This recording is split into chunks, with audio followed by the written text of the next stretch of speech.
And Vice President of the United States, Kamala Harris, has vowed not to be silent about sufferings in Gaza amid the Israel-Hamas war, saying she expressed a serious concern to Israeli Prime Minister Benjamin Netanyahu while telling him it's time to lock down a ceasefire deal. Ms. Harris' comments have provided the clearest explanation of her views on the conflict as she works to balance the issue that has not only divided the country but caused friction within the Democratic Party. Ms. Harris echoed Biden's repeated comments about America's ironclad support and unwavering commitment to Israel, but she conveyed forcefulness on ending the war.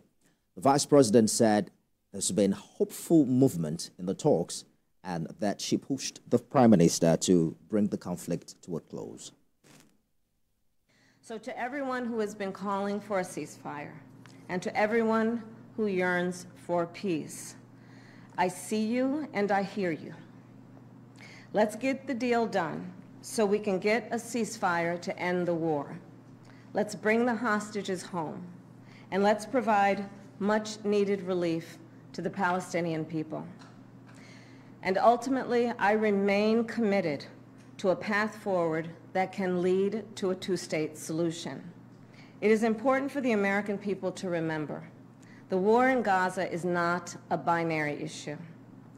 However, too often the conversation is binary, when the reality is anything but.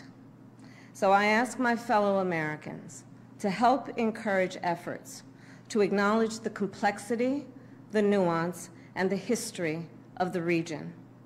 Let us all condemn terrorism and violence. Let us all do what we can to prevent the suffering of innocent civilians, and let us condemn anti-Semitism, Islamophobia, and hate of any kind.